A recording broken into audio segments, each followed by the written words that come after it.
Et c'est un petit peu, c'est ça en fait, c'est ça, c'est la passion du badminton, c'est de le prendre au sérieux, un sport que les gens se disent, ouais ça va, je peux me mettre dans le jardin et jouer avec des raquettes et le vent on s'en fout.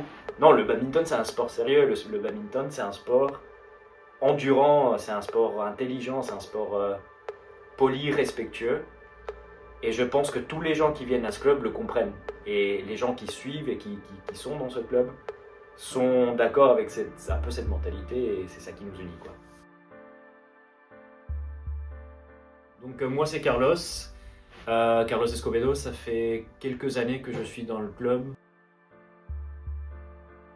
J'ai pas un moment mémorable, je dirais qu'à chaque fois que je vais jouer au badminton et retrouver le sens littéralement de l'amitié, je sais que ça fait un peu vraiment bisounours, mais retrouver le moment de l'amitié et au sein de cette club avec les gens avec le t-shirt noir, avec la plume, tu dis ils font partie de mon club. Donc je m'en fous si je les vois pas. Tant qu'on est tous la même mentalité de se dire on est un club où il y a tous les niveaux, on est là pour se marrer, on est là pour passer un bon moment, on est là pour apprendre, pour progresser. Et finalement ce qui nous unit, faut pas l'oublier, c'est l'amour au badminton.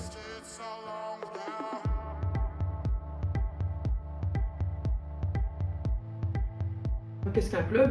Un club est composé de personnes, composé d'une communauté qui se réunit autour d'une organisation et du peu que je connais de la plume stéphanoise et des gens que j'ai rencontrés, je trouve que la plume stéphanoise m'a l'air d'être un club dans lequel on se sent bien et dans lequel on voudrait aussi jouer.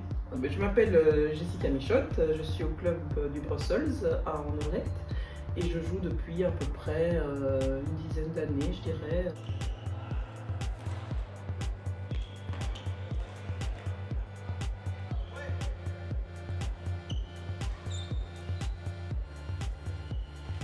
On va parler à certains anciens parce qu'on en a fait des réunions comme tu. Je m'appelle Serge Thier, je suis journaliste à l'RTBF en radio sur Vivacité. Je filme.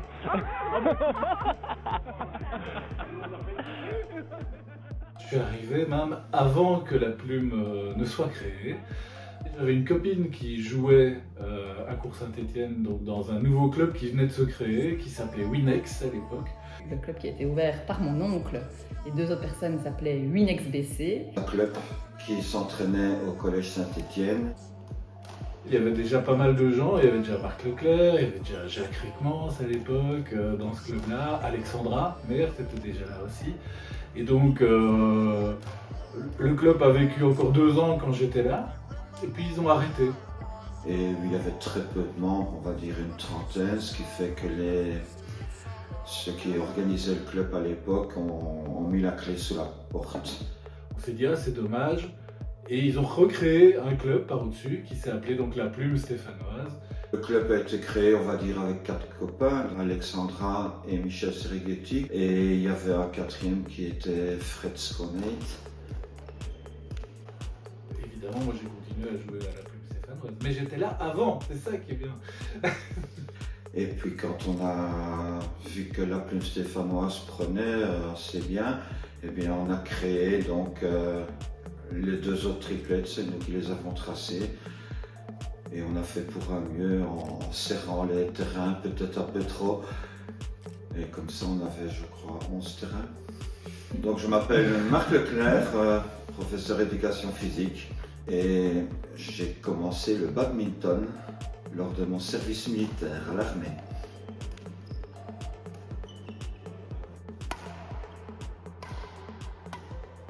J'ai commencé à jouer la 2e année de la création du club. Et donc j'ai découvert le club parce que j'habitais à côté de l'ancien trésorier du club, Frédéric Sconate. Et on faisait un barbecue à la maison, il a commencé à nous parler du badminton. Et donc de fil en aiguille, il m'a proposé de venir une fois jouer. Et donc, ça m'a plu et puis j'ai plus jamais quitté, j'y vais toutes les semaines. Donc je m'appelle Benoît Noutot, j'ai 52 ans et je joue au badminton depuis 18 ans, depuis 2007. Aïe aïe aïe, j'étais jeune, mais à l'époque, je me rappelle que ma maman a commencé le badminton et puis mon père a suivi. Et puis comme il fallait garder les enfants, ben, on est venu. Et donc c'est comme ça qu'on nous a mis une raquette dans la main et qu'on a commencé à taper. Mais oui, je suis venu par mes parents, du coup. Et merci d'ailleurs. Je me présente, c'est Lucas, j'ai 23 ans et je fais partie du club depuis des années et des années. Malgré avoir quitté le club pendant des années, je suis quand même revenu. Au début, je suis arrivée là plus parce que Romain voulait jouer au badminton dans un club avec son copain Cyril. Mais je suis Claire Mathéo, ça fait des années que je joue au badminton. J'ai commencé par jouer en loisir, maintenant je fais un petit peu de compétition, mais sans prétention. Je me rappelle d'une époque, le volant en plastique. Ça, c'était quand même une sacrée époque. Mais plus économique, mais bon, à l'époque, je payais pas mes volants, mais non, le toucher est complètement différent.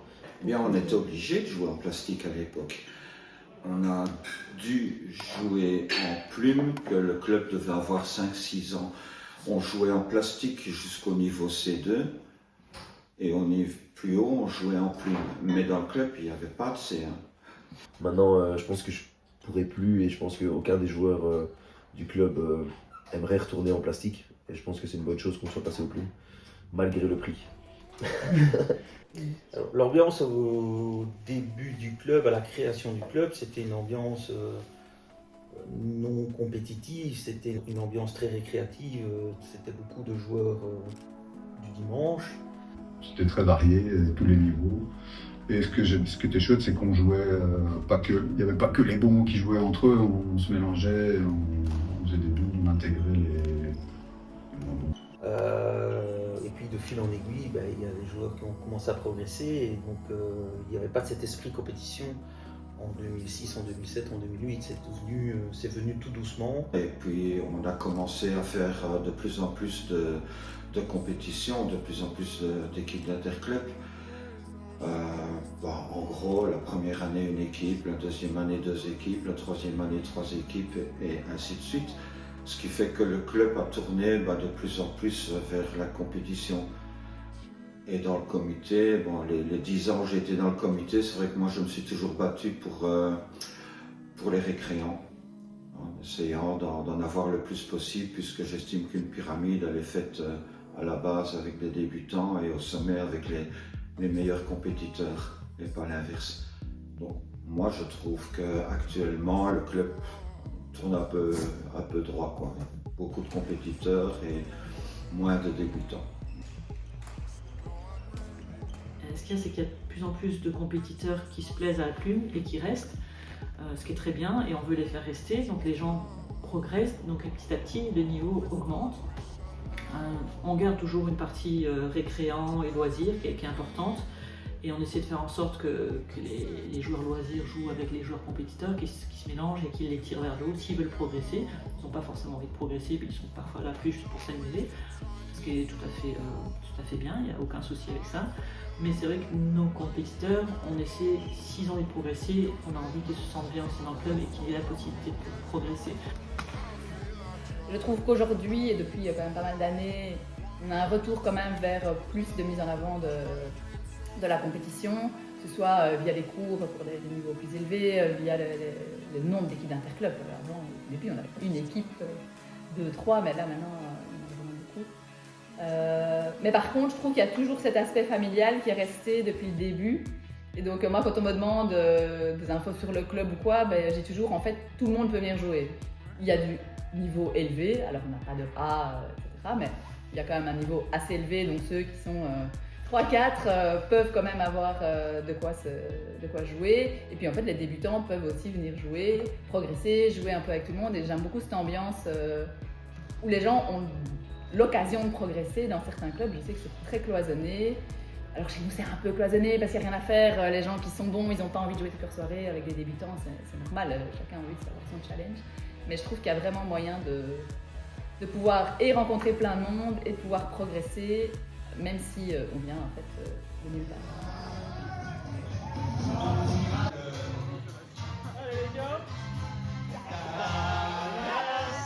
Je trouve qu'il y a une super ambiance, et vu de l'extérieur, on a quand même beaucoup d'échos que le club est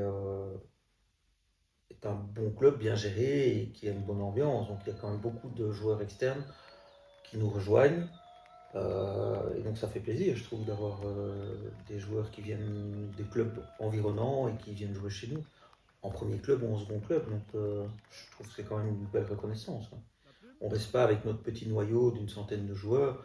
Il y a des mouvements, il y a des départs, il y a des arrivées, mais donc c'est vivant. Donc ouais, je pense que le club il a vraiment trouvé sa place dans le Brabant wallon, auprès des grands clubs du Brabant wallon, quoi.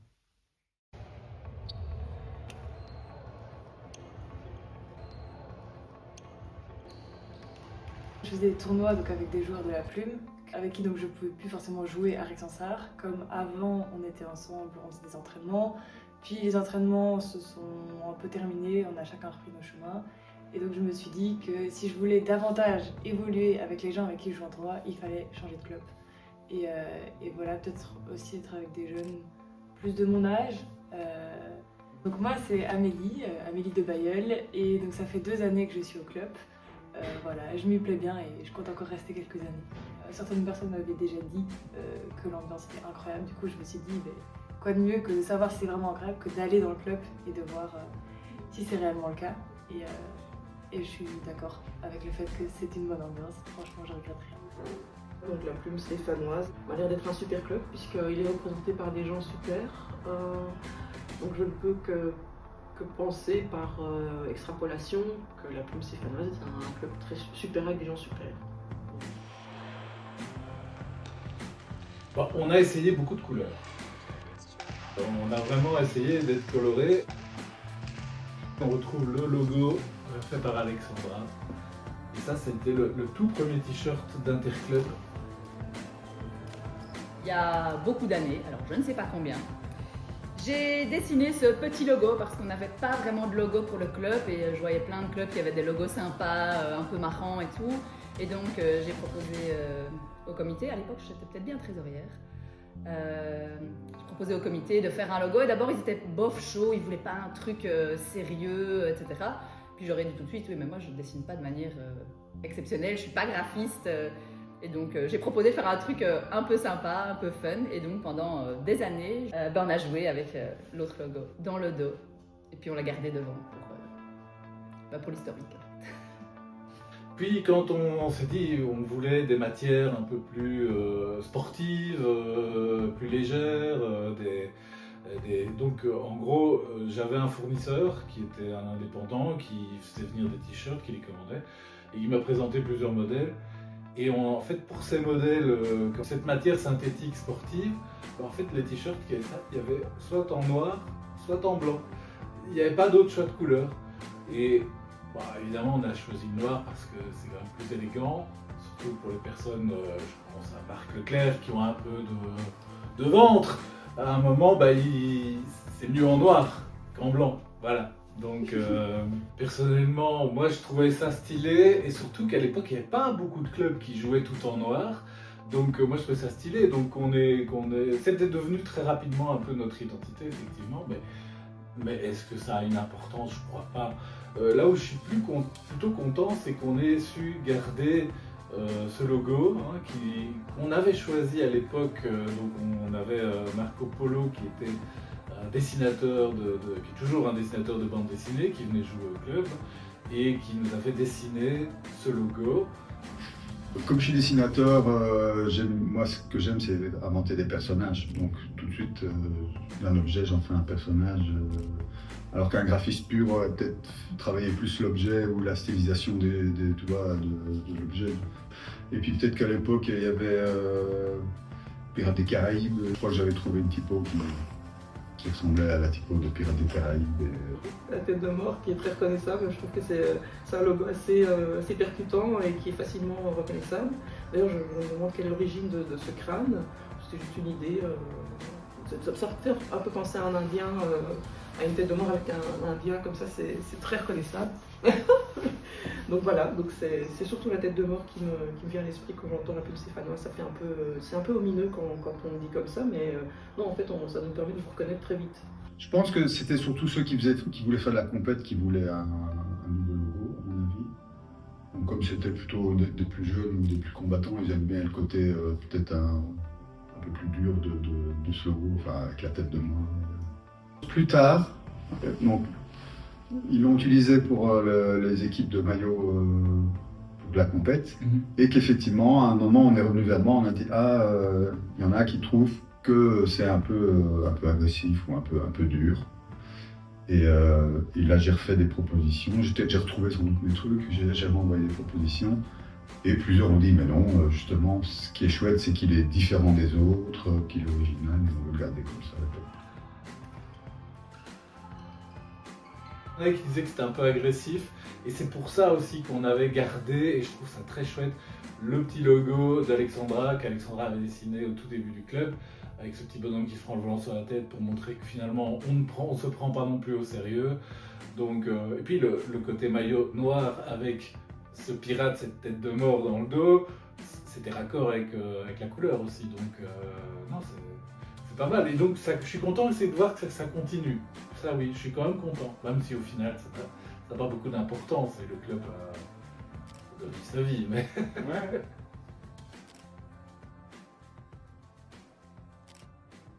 Des repas de fin de saison, il y en avait pratiquement un par saison, oui, forcément. Et je vais te surprendre, il avait lieu à la fin de la saison. Non, mais donc il y avait des repas lors des tournois amicaux, ça faisait partie du package à l'époque. On faisait un tournoi, limite pour faire le repas après. C'était une occasion aussi de faire rentrer un peu de sous dans les caisses du club avec le tournoi. On va filmer ceux qui sont dans la lumière, ça va mieux.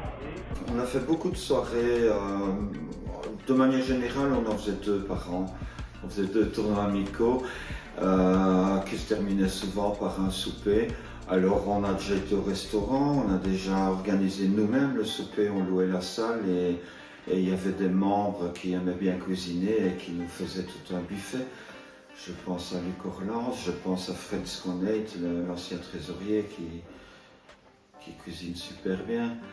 On a eu des soirées où ça s'est terminé en jet de crème fraîche. Quelle année était-ce? Je ne sais plus exactement, mais c'était assez dans les débuts du club aussi. On avait fait ça au Collège Saint-Étienne, dans une grande salle qu'on avait louée, donc juste à côté de la salle où on joue à Cour Saint-Étienne.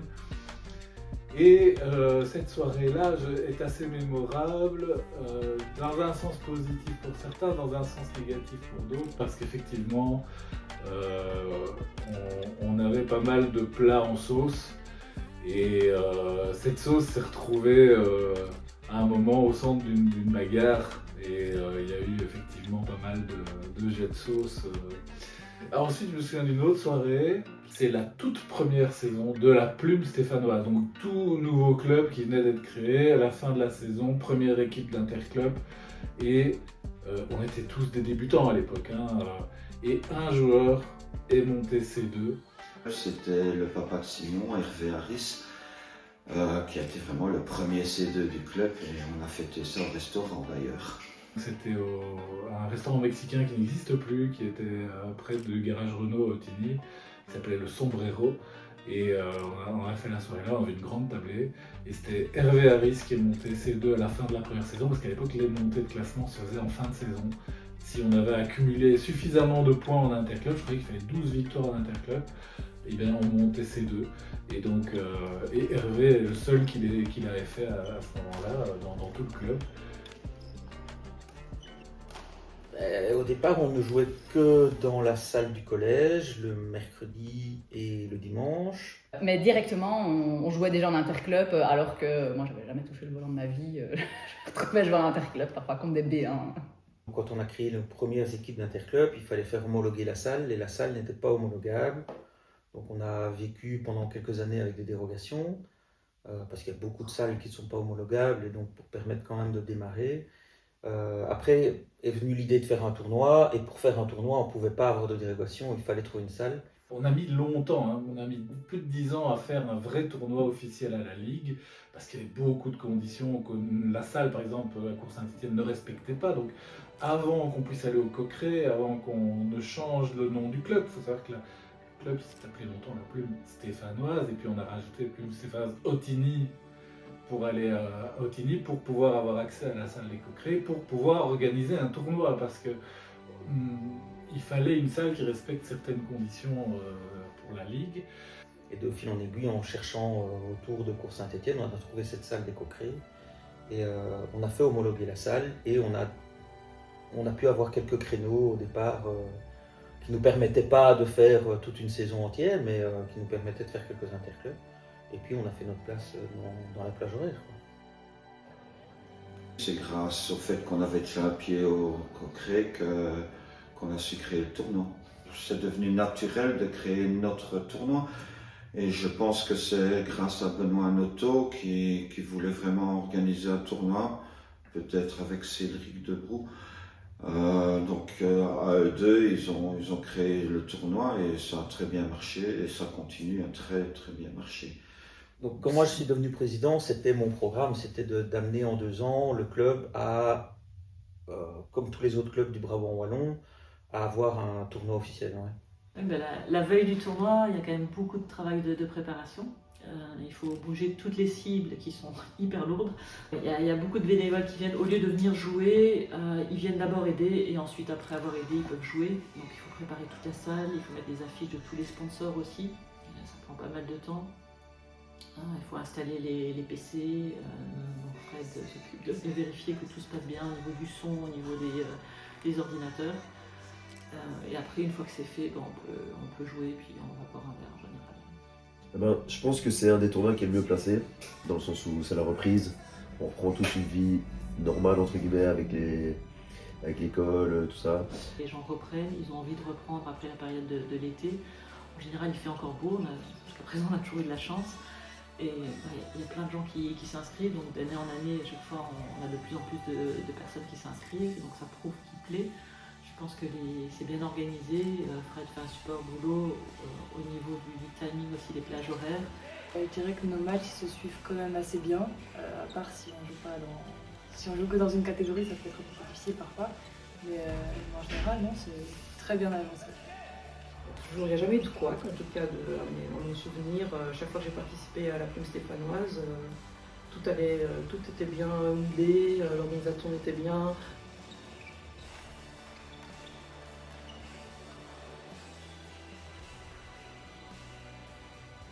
On fait des simples, des doubles et des mixtes, 3 catégories sur 2 jours en poule pour les doubles et les mixtes. Donc le concept plaît bien.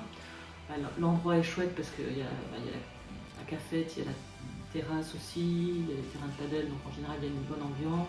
Ça reste un moment où il fait généralement beau, donc on peut faire des barbecues, tout ça, donc ouais, c'est cool.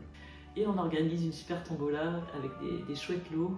On a des lots incroyables, ça c'est sûr, des super sponsors. Donc c'est pas mal de boulot en amont pour préparer ça, mais après les gens sont contents, quoi. Donc il y a quand même vraiment des chouettes lots, il y a des gens à d'autres tournois qui me parlent de notre tombola comme quoi elle est géniale.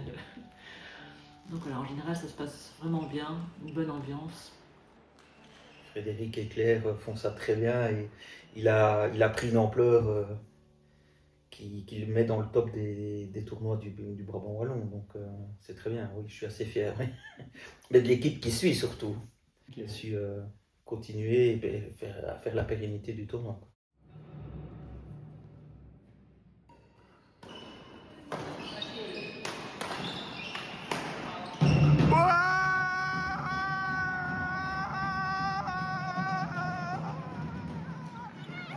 Le badminton, il y a les tournois, il y a les interclubs. Les interclubs, c'est plus une rencontre hebdomadaire. Ouais, l'interclub, c'est quand même le bon mix. C'est des dates un peu plic-ploc et c'est plutôt pas mal. Puis c'est des chouettes rencontres et t'es assuré de jouer un certain nombre de matchs, toujours avec ta team et tout ça, donc non, c'est chouette. Je sens qu'on a vraiment une bonne cohésion, qu'on est prêt à jouer chacun les uns avec les autres. Il n'y a pas forcément de joueurs qui ne veulent absolument pas jouer ensemble, ce qui est hyper important, alors que c'est des choses que j'ai déjà pu ressentir avant. Et là, ça ne se ressent pas du tout, tout le monde est prêt à jouer avec tout le monde. Donc très bonne cohésion, on se parle beaucoup, on va se donner des conseils, voilà, toutes des choses de base, mais qui sont quand même importantes de relever. On se suit de saison en saison, en général on reste dans les mêmes divisions, et donc on se retrouve d'année en année, et donc c'est vraiment un bon moment qu'on partage avec des habitués des interclubs. Non, c'est super, surtout la troisième mi-temps. On boit un bon verre, et donc voilà. Donc j'aime bien les interclubs. Ouais. Je ne sais pas comment fonctionne le comité, j'avoue, je m'y suis jamais intéressée, mais ça m'intéresserait pas mal de savoir un peu comment, genre, quand les réunions se passent, qu'est-ce qui se passe, qu'est-ce qui est dit, parce qu'au final ça nous touche tous directement ou indirectement, donc ça peut être intéressant d'avoir un peu plus d'informations à ce sujet. En fait, on a un petit comité, donc ce sont les administrateurs, donc présidente, vice-président, trésorier et secrétaire. Et à côté de ça, on a des personnes qui aident, qui font partie du grand comité, qui s'impliquent peut-être pas à 100% sur tout ce qui est administratif, mais donc il y a Simon qui s'occupe de tout ce qui est entraînement, et aussi les événements spéciaux, donc les tournois amicaux, des choses comme ça. Et il y a Xavier aussi qui s'occupe des interclubs, toute la gestion des interclubs. Et à côté de ça, bon, il y a d'autres personnes qui aident aussi. Il y a Flavie qui aide pour les volants par exemple. Il y a Fred qui s'occupe du tournoi. Ils ne sont pas dans le grand comité parce qu'ils ne participent pas aux réunions de façon régulière, mais ils aident comme d'autres personnes peuvent venir aider de façon plus ponctuelle aussi. La salle du collège, il n'y a personne qui ouvre la salle, c'est pas un gymnase comme au Coqueret où c'est tout le temps ouvert. Il faut que quelqu'un qui ouvre et quelqu'un qui ferme, et ça on a des personnes comme Marc Leclerc par exemple qui vient depuis des années ouvrir, et c'est des aides très précieuses. S'il n'y a pas de bénévoles, s'il n'y a personne qui aide, il n'y a pas de club, quoi, donc c'est indispensable.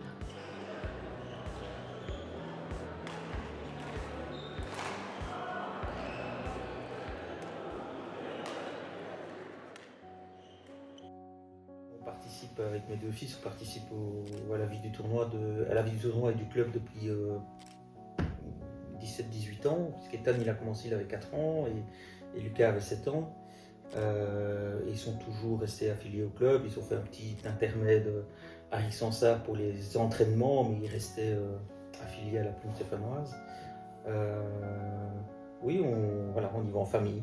Hop. Là, je vais devoir mettre mes lunettes. Parce Je t'en prie, je t'en prie.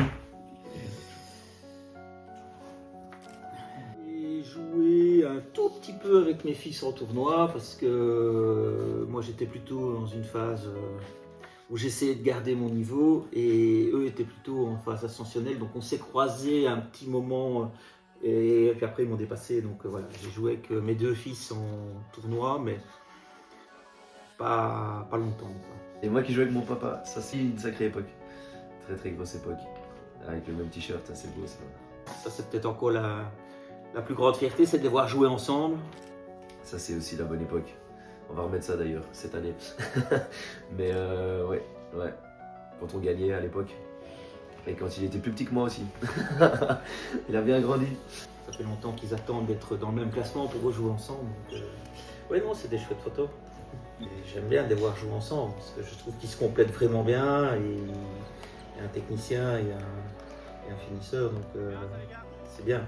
Ah, les souvenirs, je vais presque lâcher une larme. Non, c'est chouette. C'est très familial, comme le club au final. C'est ça qu'il faut retenir. Savoir que toute la famille est dans le sport et dans le même. Savoir qu'ils nous ont poussés aussi. Quand on était jeunes, ils étaient derrière nous pour qu'on devienne des machines. On les a un peu déçus, mais on est quand même là. On est quand même là après toutes ces années. Mais c'est cool, c'est chouette d'avoir la famille qui est derrière.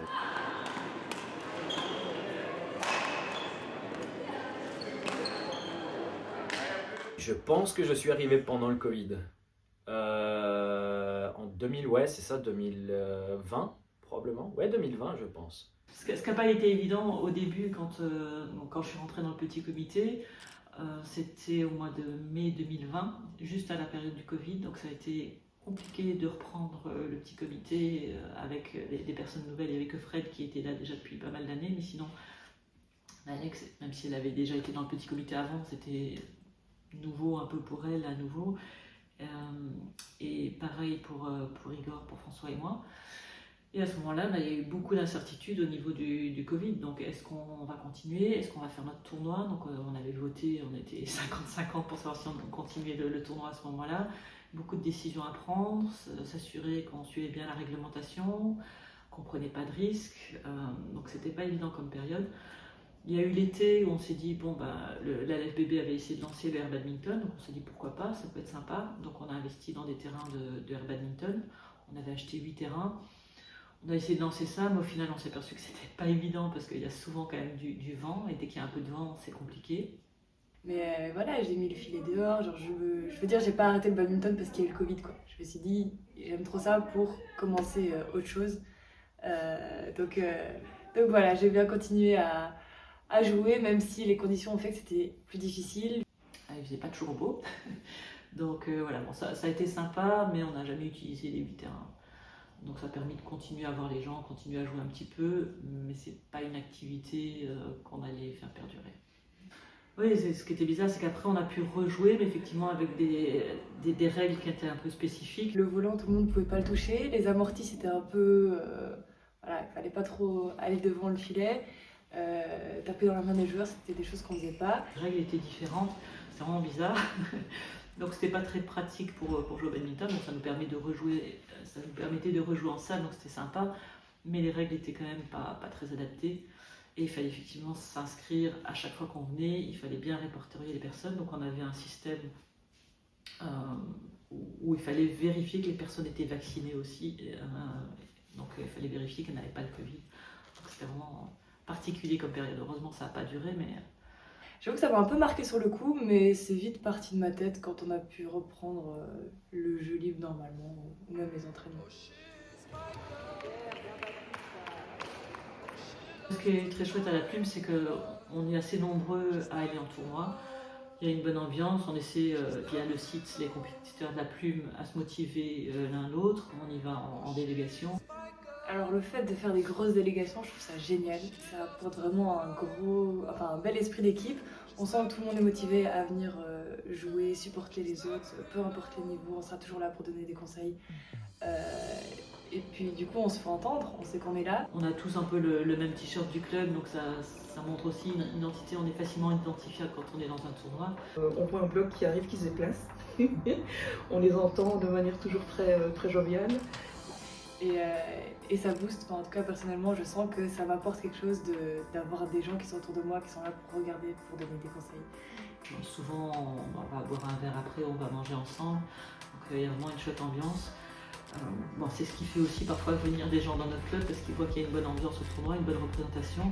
Et oui, non, l'ambiance est vraiment sympa, donc une bonne participation. Et voilà, franchement c'est un concept qu'il faut continuer à faire, même des week-ends par-ci par-là. Même pour l'ambiance du club en général, j'ai l'impression que ça peut vraiment aider à montrer qu'on sait se soutenir, qu'on est une équipe mais pas juste tous du même niveau, qu'il y a tous les niveaux et qu'on sera toujours là les uns pour les autres. C'est comment Saint-Léger? Si vous voulez, j'ai... Trop bien. C'est mouillé. J'ai de la vodka et de la ici, c'est pas mauvais. Y'a quoi ici? Un micro? Alors l'initiative de base de Saint-Léger venait de Jean et François. Ça date effectivement du club d'avant la Plume, le club de Winex, où quelques joueurs, dont Alexandra, sont partis faire le tournoi de Saint-Léger. Le premier tournoi qu'on a fait comme ça, c'était à Ostende. Et on a également été, à mon avis, la même année à Saint-Léger, avec une petite délégation. On avait loué un gîte et c'était la grosse fête. Et ils sont revenus, ils nous ont raconté la bonne ambiance que c'était, le super week-end qu'ils ont passé, avec, on va dire, autant de fêtes, même peut-être plus de fêtes que de badminton, mais que malgré tout, ils avaient gagné le tournoi. Beaucoup de résultats quand même, étonnamment. On ne faut pas se mentir, plus on s'éloigne de Bruxelles, plus les tournois sont d'un niveau accessible. Il n'est pas facile, mais d'un niveau accessible. Et à l'époque, moi, je voulais monter, le classement c'était C2, je voulais monter C2. Je m'étais dit, j'irais bien faire un tournoi là-bas, très très loin. Et lui-même a organisé l'organisation de Saint-Léger pendant plusieurs années. Et donc, mais c'était bien 5-6 ans plus tard, quand la Plume était déjà bien installée, que j'ai proposé d'aller à Saint-Léger. On est parti, la première année, on était 5 à aller là-bas. On a loué un gîte, on est parti. Et effectivement, je suis monté C2. Ça, donc, c'était plutôt positif. Faut savoir que la région de Saint-Léger, c'est la Gaume, c'est une très belle région. Je m'étais dit, si jamais je suis éliminé tôt dans le tournoi, c'est pas grave, je peux me balader en attendant que les autres terminent leur tournoi. C'est au mois de mai, il y a moyen effectivement de profiter du soleil. Ça n'a pas toujours été le cas. Mais sinon, il y avait vraiment moyen de passer un bon week-end. C'est suffisamment loin pour justifier qu'on dorme là-bas tous ensemble en gîte. Ce qui était, on va dire, la fête aussi du club, puisque le tournoi passait presque en second plan. Et donc, je suis assez fier d'avoir lancé cette tradition d'aller à Saint-Léger, où on avait trouvé finalement des gîtes assez sympas dans une espèce de village de vacances, où on dormait dans des petits bungalows avec le soir, c'était barbecue à gogo, avec les célèbres bananes flambées, je pense que certains s'en rappellent, sur le barbecue. Donc voilà, c'était une très bonne ambiance. Faites-moi un beau flavoli, s'il vous plaît. Un beau flavoli à quelle fly. Allez, flavoli. On a beaucoup goûté les produits locaux, le pâté gommé et le métranque. Et au final, on connaissait tout le monde. Quand on arrivait à Saint-Léger, les gens étaient contents. Et les premières années, je me souviens, on gagnait tout. Toutes les catégories où on s'inscrivait, on les gagnait. On était parfois même... c'était deux équipes de la Plume qui étaient chaque fois en finale l'une contre l'autre, quoi. Donc, alors je sais qu'il y a une année, les gens se disent, mais c'est qui ces gens-là? Quand on allait loin à Saint-Léger, d'abord quand on arrivait en finale, on recevait une bouteille de métranque qui traditionnellement était vidée là-bas. Et comme le niveau du tournoi n'était pas vraiment exceptionnel, on avait beaucoup de bouteilles de métranque à vider là-bas. Il y a une tradition qui n'a pas toujours été respectée, mais quand même, c'est à côté de la salle principale de Saint-Léger, il y a un énorme, il y a un lac, un étang, et un jour on a instauré la tradition que ceux qui gagnaient leur catégorie devaient sauter dans l'étang. Qui au mois de mai n'est pas d'une température extraordinaire, donc... C'était assez rigolo, ouais, c'est plein de bons souvenirs. Les soirées à Saint-Léger étaient assez folkloriques aussi. Il y a eu beaucoup d'histoires là-bas. Ouais. Et puis il y a une phrase qui va parler à tous ceux qui sont allés à Saint-Léger, c'est ce qui se passe à Saint-Léger reste à Saint-Léger. Et il y a beaucoup de choses qui sont restées à Saint-Léger. Je vais te montrer une petite vidéo. Oh, Marc Wachi dans son canapé. Mais chaque année, on allait au tournoi de Saint-Léger, ce qui était, on va dire, la fête aussi du club, puisque le tournoi passait presque en second plan.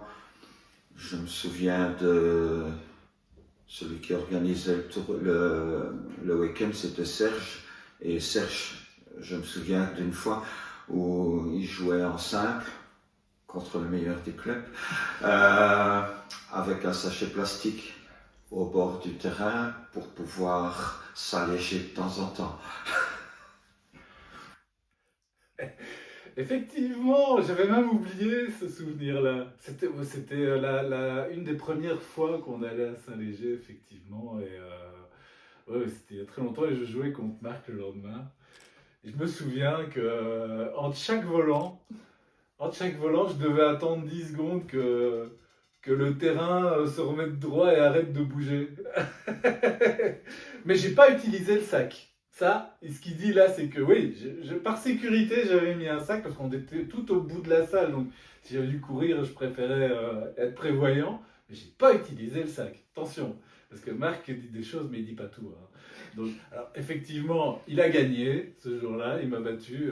C'était, on devait être en quart ou en huitième de finale du simple à l'époque. Mais il n'avait pas besoin que j'ai fait la fête la veille pour me battre à l'époque. Hein. Bon, maintenant, on va peut-être essayer. Et à cause des travaux au collège Saint-Étienne, on a été obligé de déménager dans la salle du collège Christ-Roi.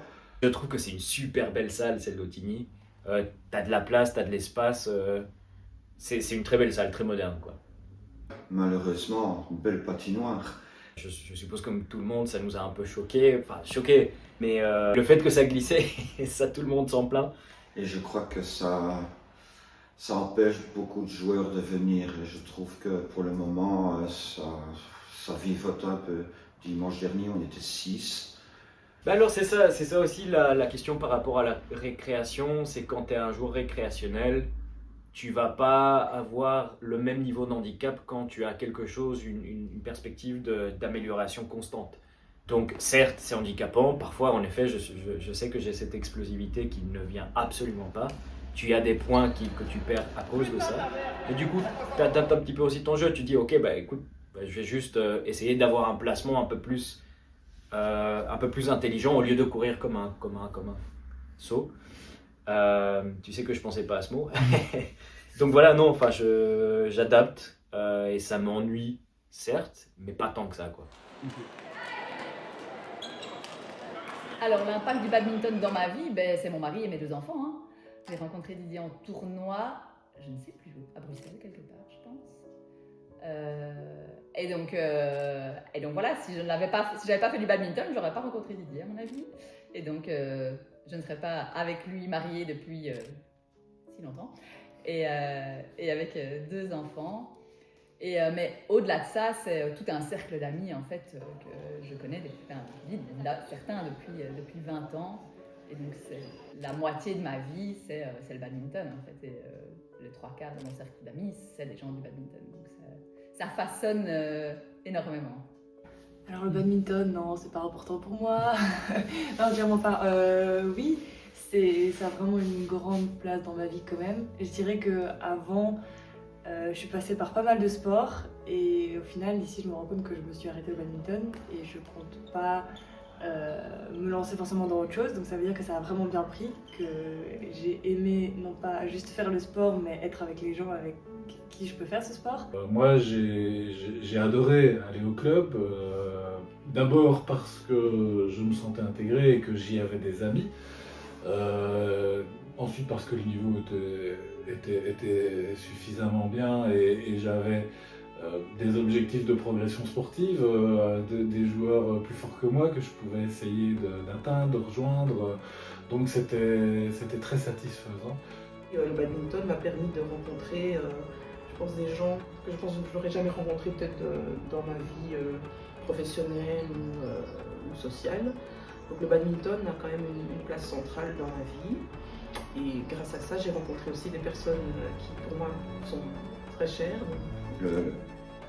Le club reste quand même toute une bande de copains, il n'y a rien à faire. J'ai mes meilleurs amis, c'est des joueurs de badminton.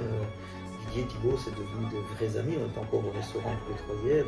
On ne se connaissait pas avant le badminton, donc c'est une vraie vie qui s'est créée pour moi au sein du club. Donc c'est ma 2e famille. Ça reste quand même un club qui nous a accueillis et auquel tu attaches une valeur sentimentale aussi parce que ça fait des années que tu joues là, tu vois les gens, tu te familiarises avec les gens. Il y a une valeur sentimentale, il y a une valeur émotionnelle.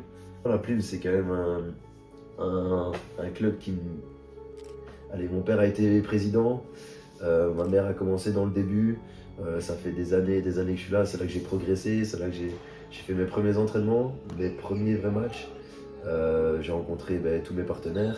C'est un club qui me tient vraiment à cœur. Et c'est un chouette club qui est super bien dirigé d'ailleurs, avec une très grosse team qui fait du bon boulot pour que nous on soit toute l'année très contents et très satisfaits. Donc non, c'est très très bien. Ça a toujours été gai de venir jouer, même si certains s'en allaient, qu'il y a des clubs où il y a moyen de progresser plus. En fait, j'ai toujours trouvé mon compte parce qu'en fin de compte, il y a quand même des joueurs qui ont progressé au fur et à mesure, des joueurs qui sont arrivés qui étaient peut-être débutants et puis qui ont bien progressé, donc il y avait un niveau sympa pour pouvoir continuer à progresser. Et oui, clairement, je me vois pas arrêter de faire ça. Je sais qu'avant, je faisais de la musique sur le côté et j'ai mis le badminton en priorité un petit peu pendant un moment et puis j'ai carrément arrêté la musique pour vraiment être au badminton à fond. Et donc je pense que ça montre de l'engagement, de la fierté de ce sport et de vouloir continuer à évoluer là-dedans. Donc voilà, non, en fait, j'ai jamais eu envie de partir. À mon avis, je partirai jamais. J'arrêterai le badminton avant de changer de club. C'est délicat de répondre si ça me manque ou pas. Alors je te dirais évidemment oui. Les gens me manquent, l'ambiance me manque, le badminton me manque. Mais quand je suis parti, j'étais pas bien. J'avais mal au dos, je ne savais plus jouer. Donc quelque part, j'étais content d'arrêter à ce moment-là. j'étais vraiment au point d'arrêter, mais avec le temps qui passe, je pense souvent aux gens du club, je pense souvent à ces belles années.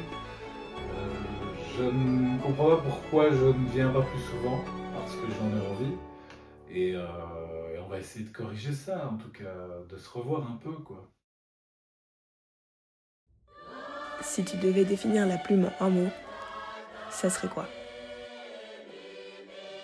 Pour moi, la plume, en un mot, c'est la convivialité. Une communauté. Bon moment. Soudé. Inoubliable. Amitié. Union. Complicité. Week-end. Vitesse. Tolérance. Irremplaçable. Bienveillant. Jovial. Plumeau.